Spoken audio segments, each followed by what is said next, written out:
I've been like, Lord, like I'm just angry all day. I'm short. I'm snippy.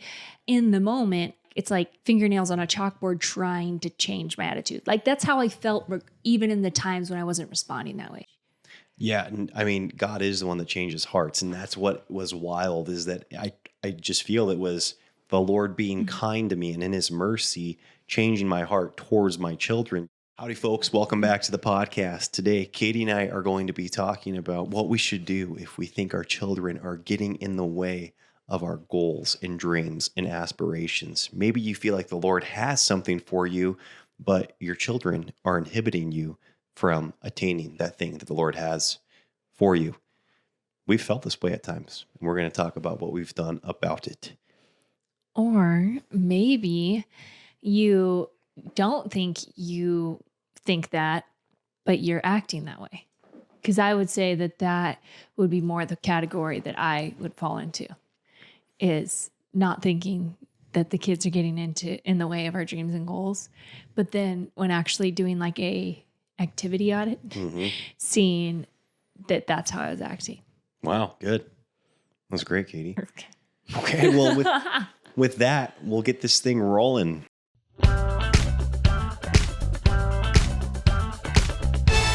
The Now That We're a Family podcast. Folks, before we get going in today's episode, I do want to let you know about Top 5 Tuesday. That's our weekly newsletter that goes out on Tuesdays. And we're able to share more about what's going on real time with our life. Many of you know we stopped, posting on Instagram. We don't share our children on YouTube anymore. And so the weekly newsletter is kind of where we get to talk about family life and give you some updates. So if you want to get that email, you can check the link below and sign up for that. And if you do it before a Tuesday, then you will get it on the next Tuesday that you are signed up for that list. I have to say it was pretty funny this week. One of Elisha's brother-in-laws screenshotted a part of Top 5 Tuesday and sent it to the family thread because it was that good. Yeah, I was honored. Yeah. I really was. I was honored that he took the time because it actually took 2 screenshots to get the full paragraph. And so, yeah, my brother-in-law, Jared, really did me. It was a nice shout out. So how long have you been doing Top 5 Tuesday? Oh. It's been years and years. Since 2018, I guess. 2018. Is that right? That's crazy. What is it now? 20? Whoa, that's crazy. Yeah, that's a lot of years. Yeah. Anyways, this is 2019 because it was right before we moved to Washington State from Oregon. That makes sense. Yeah. Okay. This isn't like a sales email. This is like there's raving fans of Top 5 Tuesday. And I still want to get, like, if we do any merch, I actually want to get Top 5 Tuesday merch first, because if you know, you know. Yeah. Well, okay. So, I'm actually, my curiosity is now piqued because. Real quick, before your curiosity. Okay. Can you tell them what happened with your coffee this morning? Because you put that in Top 5 Tuesday, but not everybody would know. Yeah. It's wild. So I do my same routine every evening that gets me set up for my morning. I plan my day the night before. And so I get my water ready on the stovetop and the tea kettle. I prep my coffee, get my clothes ready, get my books ready, so on and so forth.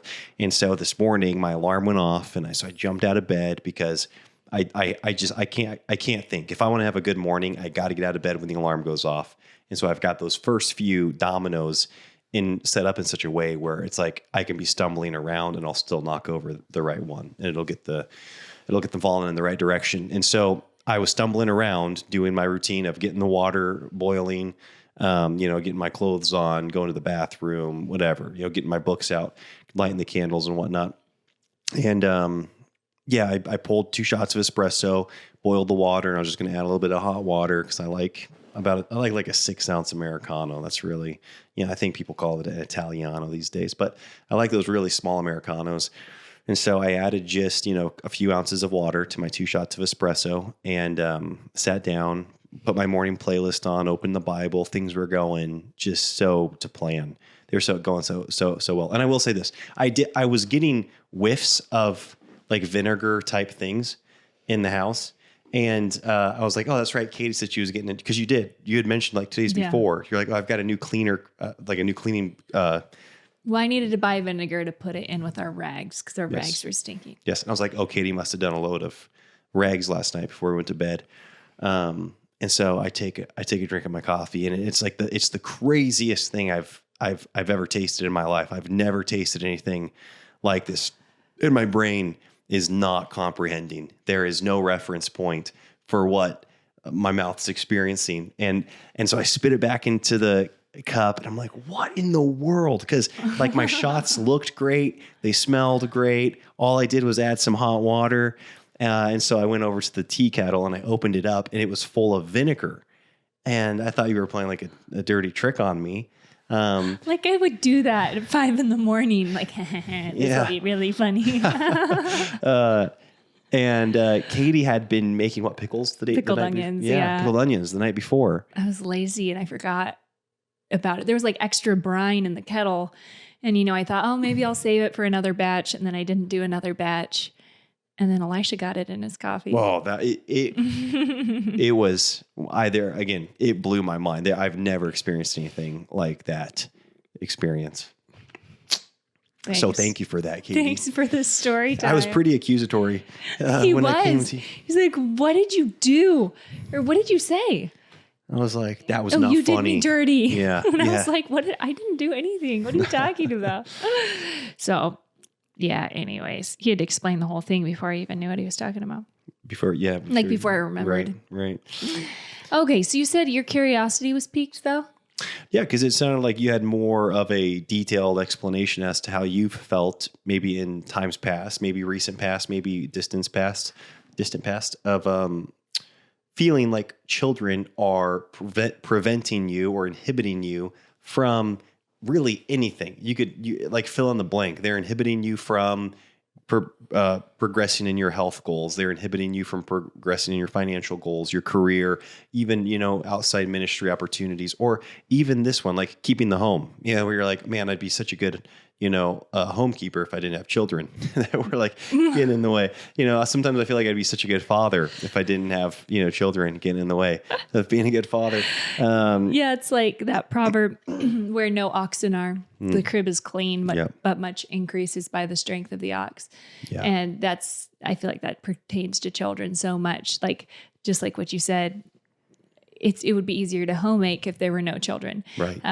But the whole point of the home is the children, or one of the whole points.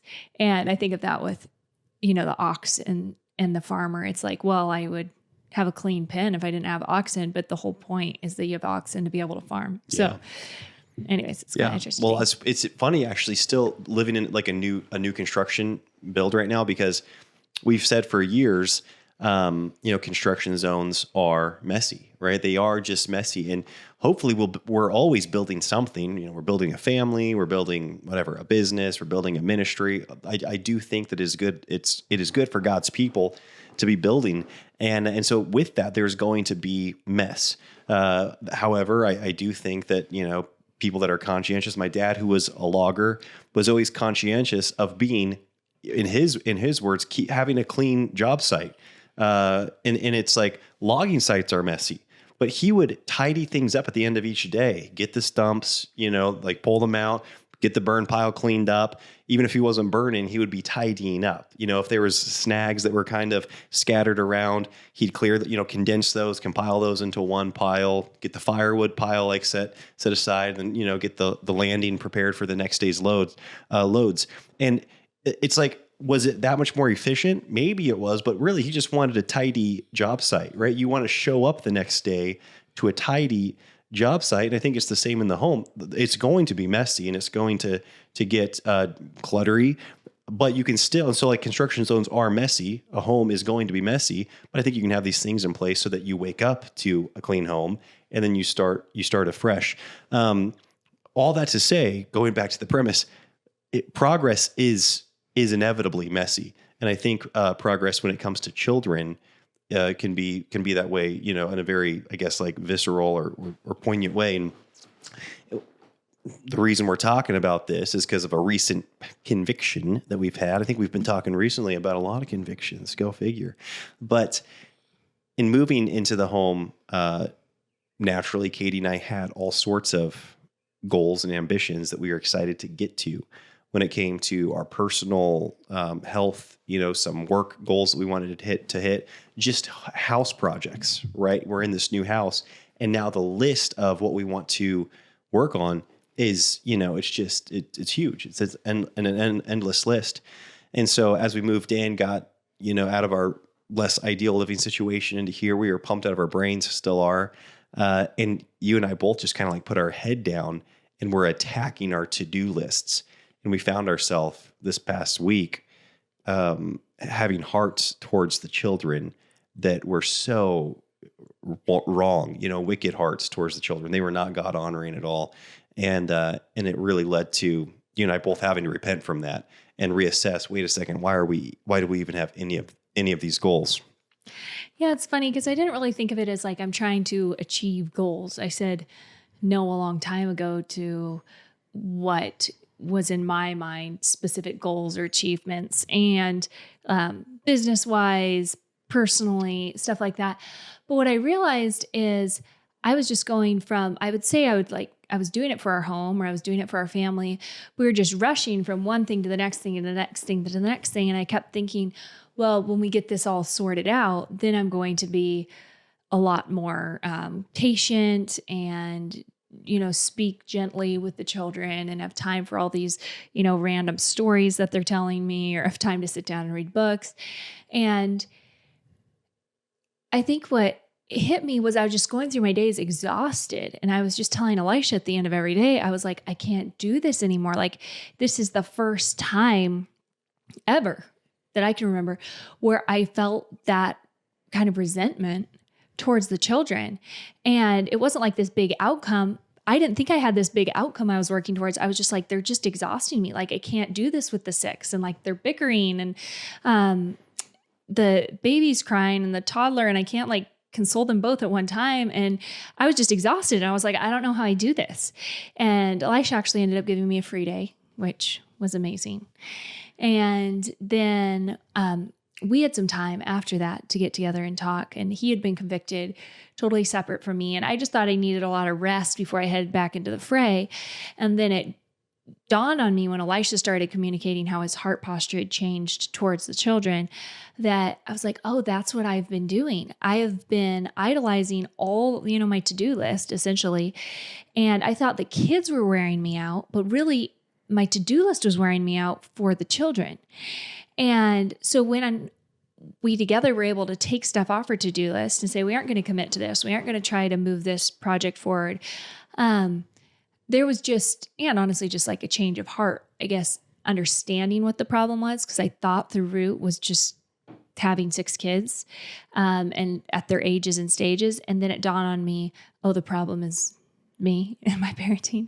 Obviously, I knew there was sin in my heart this whole time, but I didn't know how to get out of that rut.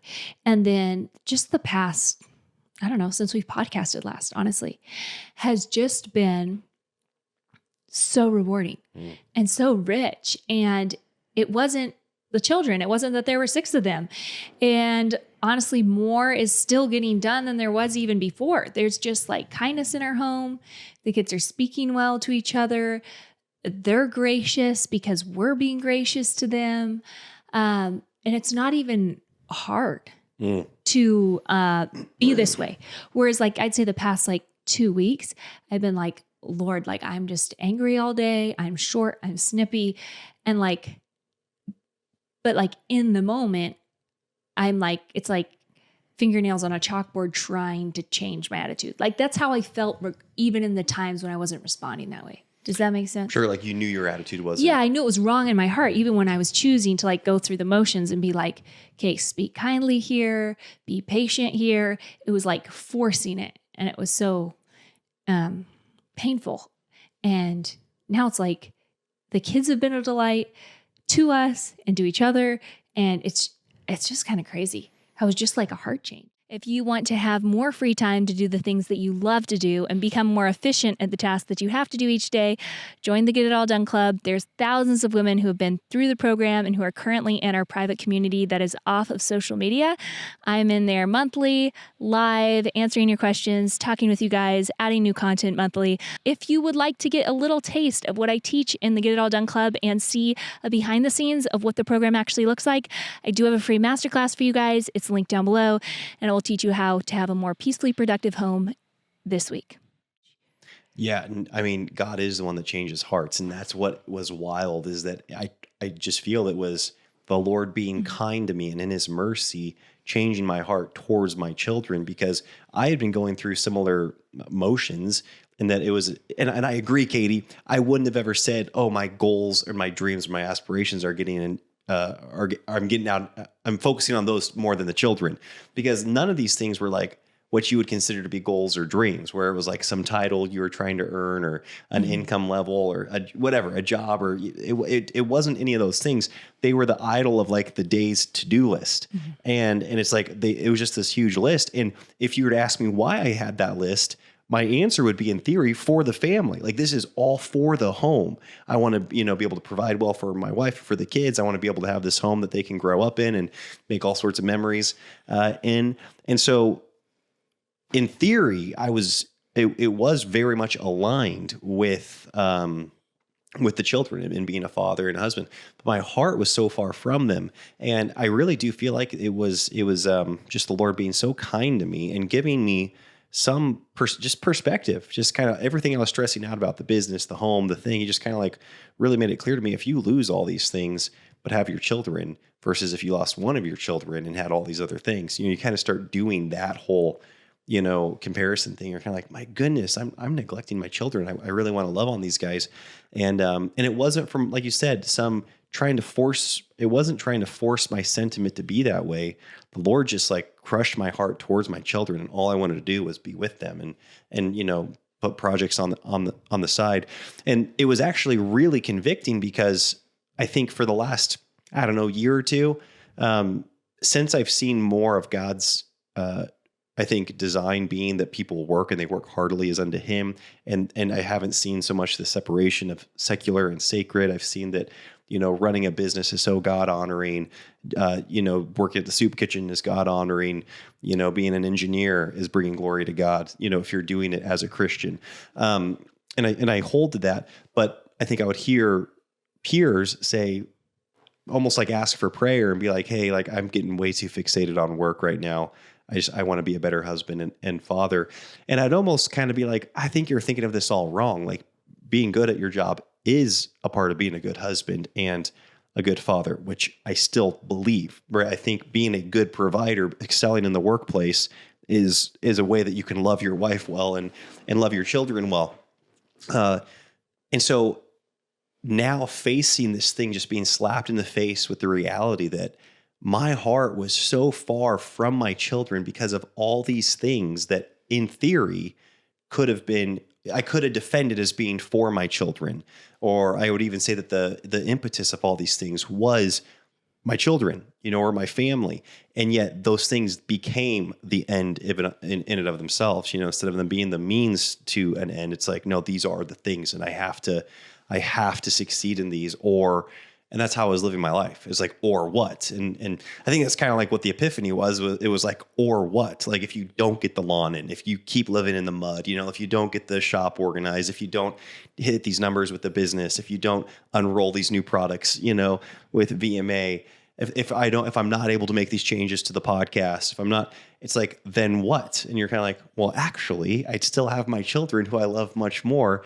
And I don't know, but I think they're starting to enjoy being around me less and less with this attitude. Well, I think there were a couple of things that happened too that helped change this perspective. And one was, I do feel like we believed that in the barn, we would revert back with effort. We would revert back to life last time we were in a house. Mm-hmm. And life last time we were in a house was a year ago.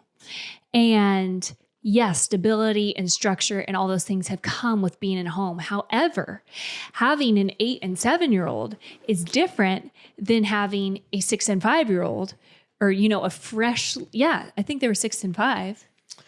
Well, no, 7 and 6, I guess. They had just turned. Turned so like most of our memories, I guess, with them in that home are when they are 6 and under. Yeah. In that home. And now our kids, our older children are just in a different spot, and they're requiring new things from us. And so I think that I believed when we went back into the house, the barn, all of our, strange stresses of moving around and all these things would go away, which they did, but we were left with a different family dynamic than what we had before. And so Elisha and I had to pivot. Our children need a lot more from us emotionally than they did when they were 5 and under. And even when we had that first going on, 6, 7 years old, he was kind of leading that pack and leading the change. But now we have 2 there. And even that's different, having a boy and a girl, and then their dynamics with each other when they're both more emotional. And so it's been a really, I don't know why that just hit as a realization.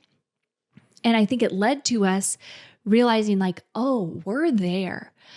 As in, we would look around when we had little children and we noticed people that we really respected sometimes kept pursuing their own dreams and their own goals and their own plans for their life. And they're very ambitious and very God honoring with their ambitions and all those things.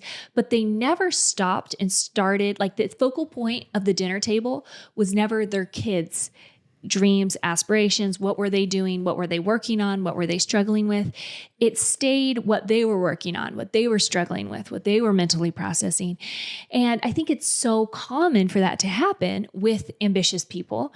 And that was something that Elisha and I, we both value in each other, that we're learners and growers and always have new things to bring to the table. But we started realizing, or this week, I guess it hit, whoa, we are there right now at this stage where we've seen other people, maybe when their kids are teens or something like that, being like, they should be really changing their focus from their own vision to pouring into the next generation's vision. But it starts right now. And I think it's an easy thing as parents to think, oh, well, not yet. I'm not going to focus on what the kids are processing or working on that much yet. They're only 5. There's truth to all these things to a certain point, right? But then it's easy to switch. So like, I think it's not easy to switch. Yeah. Yes, it's not easy to switch. So it's easy for the kids stage to switch, but then we form such ruts and such patterns of how we parent. We don't switch and we don't address them in a new way. And that's what we realized was our kids have pivoted. They've grown. They've changed. They need to be more of a focal point in our lives than where they were happily a year ago. And so we need to change how we're parenting to meet them there. Yeah, that's exactly what I think we came to the conclusion of. And I mean, it's that quote that what got you here won't get you there. We finally had to say that to each other because, as you said, we had kind of our checklist of things that we were going to get in place when we moved into the home. And we just thought that was going to solve all of the parenting problems because it worked then. It worked a year and a half ago.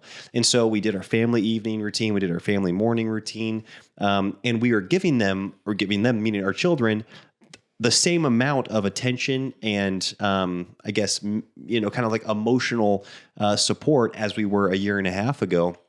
And they just weren't responding to it in the same way. And you and I, just like petty little kids, started blaming them. Just kind of like, what are you guys need to grow up? Like, we're doing the family, Bible time. We're doing all these things that it wasn't just like family Bible time, but it was getting in, right. Yeah. We things had like they enjoy more. Yeah, exactly. But we were going through like our checklist of like, these are all the things that worked a year and a half ago. And they didn't seem to be working in the sense that we could tell our children's cups were not being filled. Yeah, it just seemed like there were holes in the bottom of the cups. Yeah, exactly. And then, it just dawned on us like, oh, like they've changed. They need different things. And to your point about just you and I obsessing over our ideas, our vision for the property, our vision for business, our vision for our community here. we would drive into church and you and I would just talk our faces off to each other, and the kids would be in the back. And if they tried to interrupt, we would tell them they needed to be quiet and let mom and dad talk. And I'm just grateful that the Lord has caught our heart, because that behavior does build resentment in the children. I do think that's a common thing where ambitious parents kind of, suppress their children, because it's like, hey, we're doing really good things here. And unless the children can come be assets, which sometimes they are naturally, then they just kind of feel excluded, and they're kind of like, well, forget that. I'm just going to go kind of check out and do my own thing. And I do think that we're always going to be in danger of that, I think. But I think the Lord revealed that to us in that moment. He made us realize, man, when we're driving in the van, we want to be talking to the kids. We even made that shift at the dinner table, where instead of you sitting right next to me at the dinner table, right to my right, you moved to the opposite end of the table. And we did that to facilitate more group conversation, because what would inevitably end up happening is you're sitting right next to me, I'm sitting there, we start talking about what happened that day and what we want to do tomorrow, and you and I are just in our own world, and the children were excluded. And that was just, I think, really starting to eat at them. And I'm just so grateful for the dynamic we have now, just with the fact that you're on the opposite end of the table from me. We can still talk about usually what we want to talk about, but the kids feel included in it. Yeah, and they pitch in a lot more. Yeah. And we love hearing their thoughts, and they offer up topics of conversation more. And it's been so fun. I mean, I've known for a while that I felt that guilt of, you could call it mom guilt, right? I've genuinely felt like motherhood guilt towards my children. And I knew that it was conviction from the Lord. I knew that it was something that needed to be addressed, and I didn't know how to address it. And so it was really frustrating to me, because I felt so bad for my children, because I knew I was failing them. And I know that we aren't perfect, but I knew that I wasn't giving them what they needed. And I was frustrated because I felt like I couldn't. And so at the end of every day, it just felt like, wow, that was a fail. Like, it started off great and it ended with me in a bad mood again. And they felt that. And they're going, hey, sorry, mama, you're so upset. And when my kids apologize to me, that's when I know, okay, I don't want them to feel that way. I don't want them to feel like they're responsible for me getting upset. And so anyways, the Lord has just been so gracious to, again, refocus our hearts and our minds on our children. Our kids have just been, we say they were struggling or whatever. They've just been incredible through this, through all these transitions. And Elisha and I growing as parents. And I just feel like they've been so patient with us and so sweethearted. And I think that's what was really eating at me, is it's like, this is the time when we have, like, everything's in our favor. Amen. If you've read that book, when your child's when 6 your to 12. child's 6 to 12, right now our children are in this stage, and we have everything on our side in terms of their hearts are naturally towards us. They naturally want our approval. They naturally want to hang out with us just as much as they actually want to hang out with peers, which is crazy. And that's not going to last forever. Like, the clock does strike midnight at a certain point, and what you've poured into during these years is what you get in return. And when our kids hit high school, we don't want them to be going, yeah, mom and dad have a great time together. I respect their marriage. They do everything together, but like, I was out of it. Yeah. And, it just, that's really not what we want. And it's easy for us to do that because Elisha and I are such good friends. Yeah. Amen. And I just, again, am so grateful to the Lord for bringing the conviction, because as you were even talking about the whole mom guilt thing, and then you realized, oh, you felt like you were letting the kids down. You weren't doing right by them. I guarantee you, we could have talked to like 10 out of 10 people that are awesome Christian people. But I think of the way that we're hardwired, it is very much to like validate other people and be like, hey, you're doing fine. It's tough. No, you're giving them enough. You're enough for your kids. And I feel so blessed by the Lord that he just like broke through multiple people telling me like, no, you're doing this. This is tough. You're doing the right thing. You got to power through, and being like, dude, no, Lord. I mean, the Lord didn't say dude, but the conviction was, you're not, your heart's not right. That's why you feel this guilt. There is such a thing as conviction of sin as a Christian. Okay. And that's different than condemnation. And I think we've talked about that, the difference in like, Christians get convicted when they're out of line with what God has for them, and they should act accordingly. And that weighs on their conscience. They have a guilty conscience when that's happening. Condemnation points to your identity and says, there's nothing I can do about this. I'm just a loser. And we don't have any condemnation anymore in Christ because we know we are a new creation. But as those new creations, it should rub us wrong when we're not acting in accordance with the new creation. We're acting contrary to it. And so it's a gift from the Lord when we have that conviction. And so instead of going and explaining it away as, well, that's dad guilt, or that's societal pressure, or you're trying to keep up with the Joneses, or you're, I don't know, that you could go through a whole list of things and say that's not of the Lord, where in reality, it may very well be of the Lord. And it's a gift from the Lord. And he's saying, hey, no, like the reason you feel like you're not doing enough for your children is because you're not doing enough for your children. And that's the most important thing. But they are the most important thing in your life right now. So you should probably listen to that, whatever that voice is in your head that's saying, I need a change here. And I'm so grateful that the Lord blessed us to really have that, I guess, conviction happen simultaneously, where we were like, it was a full, I feel like shifting of directions in the home, and going back to that age of our children.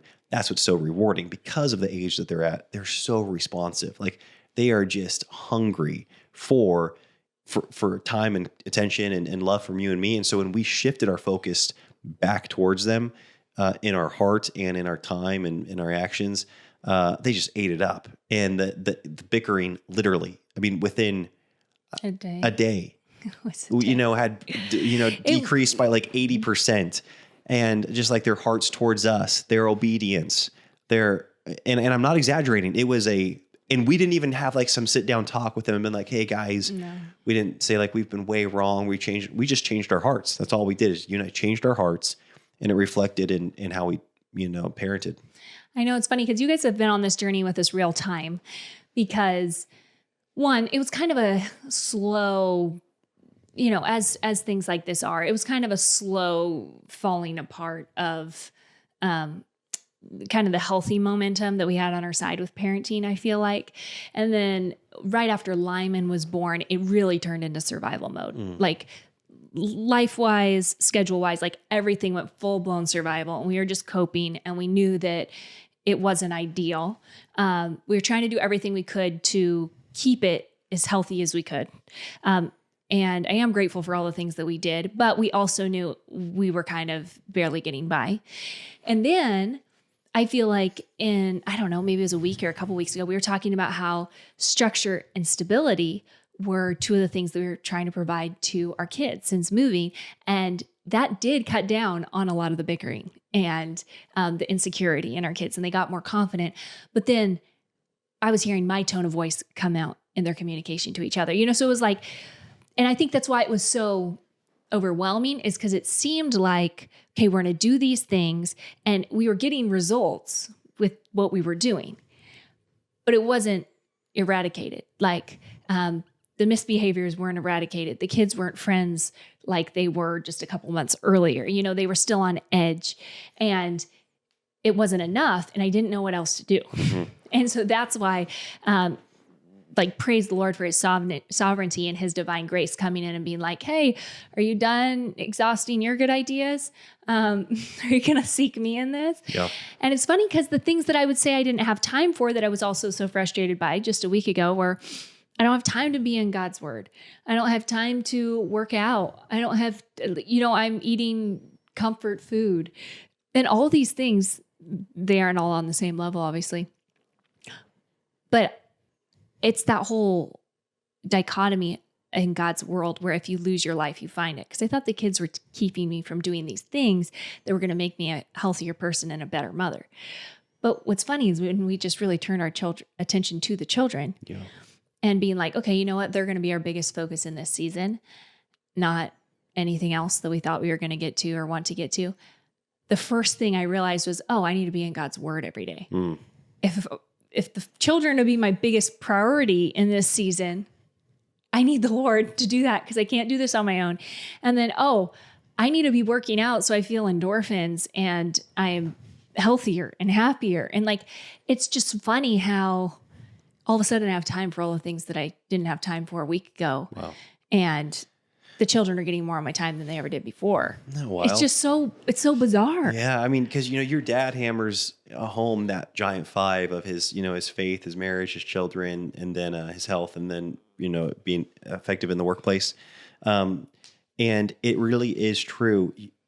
If one gets out of order, they all suffer. Mm-hmm. But if you have those in the right order, I think they all thrive. And I agree with you that. What was I going to say? Man, let me think here. Yes, something that we stopped saying because, like you said, when we were living in the tent and then when we were bouncing around different dwellings leading up to this, we kept saying, when we get back to our routines, when we get back to our habits, we kept looking to getting back to the things that were our stability and our foundation in our old house. And we've totally changed that language now because we actually did get back to those things. And they were great, and it was improvement, like you said. But we realized, we're in a totally new season of parenting. And so instead of saying, we'll get back to our good habits, but saying we need to learn how to parent our children effectively. Like if they're going to be a priority, it's not back to the drawing board, but it's continually educating ourselves. And it is pointing out God's word. And it is going back to the parenting books and to the marriage books and prioritizing that with what we're reading, what we're listening to, who we're learning from. Because, we did that. And we never would have said that we graduated, but we are acting like we graduated. Well, we had really good results in that. We did, exactly. The Lord really blessed us with very fruitful parenting. Excuse me. And so our kids were genuinely a delight to us, and they have been for years. And I mean, they are, again, I'm acting like it's this big thing, but that's why it was so weird to us, is because all of a sudden we felt like we were pouring in the same way, but then they weren't delighting in us and they weren't delighting us in return. Yeah. And then you feel a little helpless. It's kind of like, hey, we're using all the tools in our toolbox here, where you guys were happy and healthy and joy-filled, and we were joy-filled parents, and we loved hanging out with you. And now we're all on edge and we're all annoyed at each other. Yeah. And so, and it's really easy to blame circumstantial things when you get in a position like that, instead of being like, okay, well, maybe it is circumstantial. Maybe it is we have more children than ever before. Maybe it is because they're different ages. Maybe it's because of the living situation.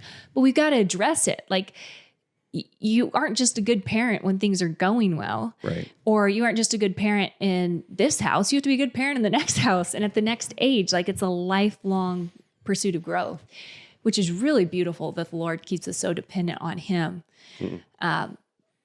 With our children's ages and stages changing. Yeah. And just that I mean, you said it, it's such an obvious thing, but it resonated when we both said it. It's like, we haven't been prioritizing the children. Like, you think like, well, obviously you're wrong if you're not doing that. But when we actually shifted all the other things that we were prioritizing above our children, they didn't just die. They didn't fall by the wayside. I think they actually have been doing, and this isn't like, some quid pro quo situation where if you do this thing for God, he'll do you one in return. However, I do think that God has constructed the world to operate in such a way where when you are aligned with the fabric of His reality, and that you are seeking Him first, you're pouring into your marriage, you're really prioritizing your children, then it's just so obvious what you need to do for your health, to take care of your family. It's so obvious the business decisions that need to be made. That's like, business was stressing me out so much, and I thought what I needed was more time to pour into the business. And then I prioritized my children, and like, the business decisions are so obvious to me. It's like, well, of course we're not going to do that. Oh, of course this is the right direction to go in, because I'm looking at it through the lens of, this is serving my family. My family's not serving this thing. And that's really what we had gotten to with a lot of these things is we had become servants to the things that we had created and were pursuing for the sake of serving our home. And I'm just so grateful that the Lord revealed that to us. Well, it's really easy to, I don't know if any of you guys can relate who are listening, but sometimes you have this great idea of like, we'll do this thing with the kids and it will be this family project or this family mission, or, I'll use an example of like a family hike. Like, we're going to go on a family hike. It's going to be fun. It's going to pour into the family. And then, Elisha and I start going like, wow, okay, let's do the 6 mile loop. Let's go faster. Let's go further. the kids are totally holding us back on this hike. And it's like, okay, what was the whole point of the hike? The whole point of the hike was to pour into the kids. And I feel like we'd started doing that with some things that we started out. The whole goal was to just bond as a family or have it be an enjoyable thing for the family. And then we start going, whoa, we can go faster and further if it's just you and me doing this. And we need to bring other people in to help. And all of a sudden it's like, whoa, this was just supposed to be a good time, you know? Yeah. And so I feel like just getting back to some of those things that, I don't know, I feel like the devil kind of took. And I think of, the lust of the eyes, the pride of life, and the lust of the flesh, the lust of the eye, lust of the flesh, and the pride of life.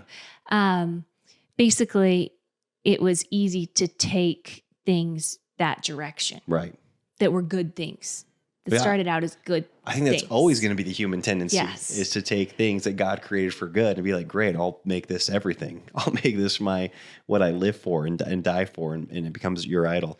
Anyways, just so grateful. And I tell you what, folks, I really do. I mean, we're the ones here that had to get slapped in the face, but if it's for what it's worth, I think when you do make your family a priority, meaning where are you at in your marriage and then your children, and thinking about what that would actually mean if it was your priority, the well-being of your children, the well-being of your marriage. And because that's what we started doing. We're like, what would this mean? And it started actually showing up in the bank account. It actually started showing up on our calendar when Katie and I are getting together, planning our week now. It shows up. It's like, we're going to make these things happen with our kids because we want to be with them. And then it's starting to reflect in their attitudes. But it's funny because my dad would always say that, and I've said this before, but for 20 years, I'd hear my dad when he'd bump into friends in town, and they say, "Hey, what are you up to, Joe?" He says, "Oh, just raising kids. And my dad always had multiple businesses going and different ventures, and he was working, and he had investment properties, and he was developing our home property, which is an amazing place, and he had a bunch of things going on all the time. And he always told people, "Oh, I'm just raising kids." And I really think it's because that's what he was truly focused on. Like, that was his primary focus, was raising kids. And I think the Lord started to show me more and more what it actually means to focus on something more. There's the Gary Keller book that we referenced in our book review video, The One Thing. And he says in there, the less you focus on, the more you get to experience. And I think about that even just in regards to family, because when I would hear that, I'd think, oh, well, so do I have to give up the goals I had for business? Do I have to give up my health goals, or, jujitsu or triathlons, or my music aspirations? And you go through the whole list of all the things that you just see you have to give up. And it's the total opposite of that. Like, you actually focus on the things that the Lord would have you focus on, and then you get to enjoy all those other things in their proper place, and you get to enjoy them in a way that's honoring to the Lord, and I think brings some glory. Yeah, I feel like that's good, Elisha. Okay, we can wrap it up then. Yeah, I mean, just like super practically, though, that is what Elisha and I took away was, okay, practically speaking, this has to show up in our calendar, and it has to show up in our bank account, because it's funny how we just plan our week and the kids were just along for the ride. Yes. And now there's very specific times, like where you finish your work day and you come up and you take all the kids, and that's a really special time for them. And, there's these little things that we've built into the calendar now where it's like, oh, that's a time where it's very specifically just something that we're doing for the kids' sake. And, that's been really cool. So just on a practical note, it sounds kind of hard sometimes when people say, well, prioritize marriage or prioritize your kids. Just like putting a date night on the calendar can be a way that you prioritize marriage in the season of life.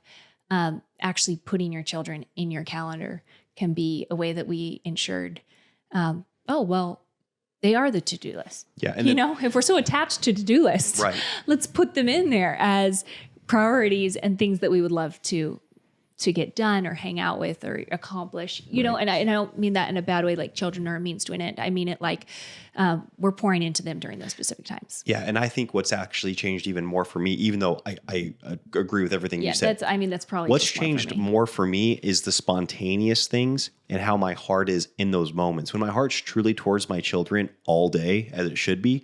I already mentioned I get up in the morning and I've got my morning routine.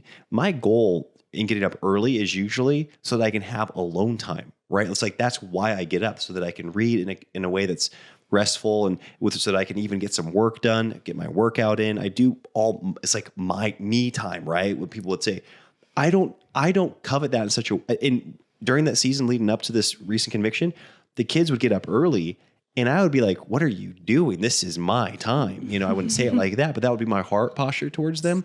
But now with my heart, it's like, I welcome them into the day. I'm excited to see them. We still have rules where it's like, oh, hey, yeah, remember you can't come out of your room until 7:30. But I love when they come out and they say hi to me, and I set down whatever I'm reading and I sit with them, or, I close my computer from work and I sit with them. And I want that attitude throughout the whole day. If I am in the middle of the yard project and they come out, it's not that I need to stop the yard project for the rest of the day, but I want to stop in that moment and just let them know I'm so grateful that they're alive, and that the Lord blessed me with them as my child. Yeah, no, that is huge. I do feel like that's something that for some reason has come as a byproduct. Mm-hmm. I feel like the intentional things for me were, like there were intentional steps that we took, and then the byproduct has been just a total heart change and shift towards them. And I'm truly delighting in my children again. And it's something I'm just really grateful for.